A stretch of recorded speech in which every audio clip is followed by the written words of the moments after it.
Seconds ago, a deadline passed for a homeless camp in Spokane. WSDOT told the campers they had until today at noon to pack up and leave the site, but the campers saying they're not going. That camp is just north of I-90 near the Freya exit. Nicole Hernandez has been there all morning long. And Nicole, as the deadline just passed a moment ago, what's happening? Laura, like you said, it is officially noon now, and you can see right behind me there are still tents set up, and if you move this way you can see RVs and cars as well parked on the side of the road where they're not supposed to be. So I was able to speak with the Spokane Battalion Chief for Spokane Fire Department. He said that Spokane Police will not be actually moving people off of property, but what they were here doing earlier this morning and left just a few minutes ago, up until a few minutes ago, they were putting markers on the cars. They were putting notices on cars that are not supposed to be parked here, talking to people, letting them know that they are not supposed to be here because of the notice that was given to them. So while we were around talking with neighbors and people here in the community, they also mentioned that this encampment here has caused some issues for the community as well. Oh, Chavez. Walking this neighborhood is a routine. No, Chavez. For Shannon Pulido It's okay, boo-boo. and her dogs. We just bought our house 3 years ago. Lately, that routine has been challenging. There's a needle. There was like 30 of them out here, and I was like, And a couple weeks ago, there was one without a cap, and they almost stepped on it. They live near where this group of people experiencing homelessness is camped out. Them being able to be here literally has drawn all these motorhomes, and you'll drive down here and you'll see people tagging stuff, and that wasn't going on before. The issues all starting after campers moved into WSDOT land overnight. I get worried about food. I get worried about other dogs. No. Worried. No. For her own pet's safety. Oh my God, please don't. I'm like, how am I going to control a dog fight if I've got 2 big dogs and there's nobody there to control their animal? She's understanding. I mean, I feel bad for them because they're homeless, but I think that they need to go, like, where there's not people, stop timber, where there's not a lot of people that are by. A feeling many neighbors share. Now, Jules Helping Hands has been clear. They are not planning on leaving this spot. We were able to speak with a couple of people experiencing homelessness who say they don't know where they would go if they aren't here. So they are protesting for more bed shelter space from the city as these cold temperatures continue. In Spokane, Nicole Hernandez, KREM 2 News.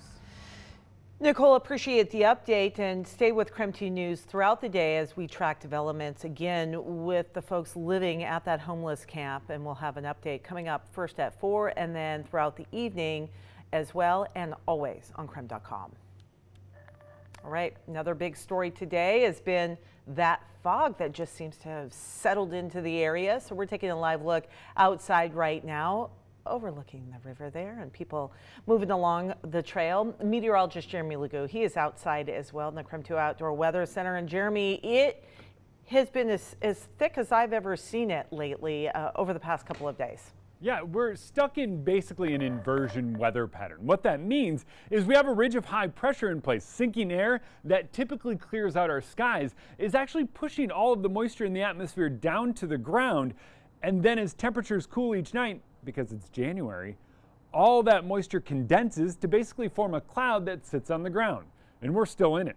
We have our dense fog advisory that just now expired, but temperatures down near freezing and low visibility means that in some areas, we're still battling some of the worst of what we've seen. Quarter-mile visibility at the airport, half-mile at Moses Lake. Wenatchee starting to see improvements, but down to the south, our freezing fog advisory remains in place. These were in effect till noon. It is likely we get another round of these tonight, just with how all of this is playing out.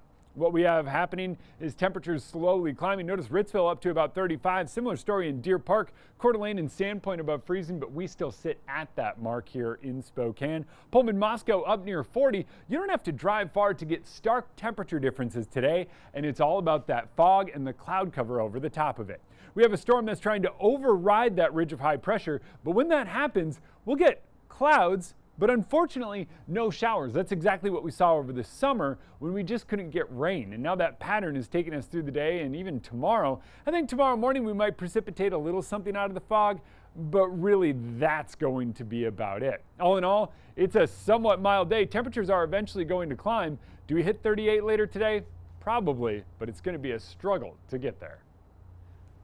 All right, my friend, thank you. The COVID numbers spiking across Washington. Governor Jay Inslee has activated the National Guard, and in fact, 100 members of the Guard now being sent to help hospitals across the state. Some of those guardsmen will be coming to Providence Sacred Heart right here in Spokane. Governor Inslee saying they will be performing non-medical duties in order to free up more healthcare workers to work in emergency departments and with such things as testing. We do believe we are in for several weeks of very hard slogging in Washington State, where all of us have to pitch in together because we don't know where that peak will be. It's likely to be later than many places because this hit us later than many places in the United States. And the governor has also ordered a 4-week pause on non-emergency procedures so that hospitals can attend to those more urgent needs. And Spokane Public Schools now feeling the strain from COVID again. They will now close on Tuesday, and that's really due to staffing shortages. Spokane schools were already closed on Monday. That's of course for Martin Luther King Jr. Day. They will stay closed on Tuesday, however, because of COVID sick calls. Students will also likely be out of school Monday, January 24th, and there is no school ready on the 31st. Speaking of kids, for the past 6 months, parents have been getting a monthly advance payment of the expanded child tax credit, but not anymore. Today marking the first time those payments have not gone out in months. More than 36 million families had been getting the money. President Biden hoped to make the payments permanent, but Republicans and some moderate Democrats blocked an extension over concerns that the money would discourage people from working. Families that qualify will still get another child tax credit payment when they file their taxes.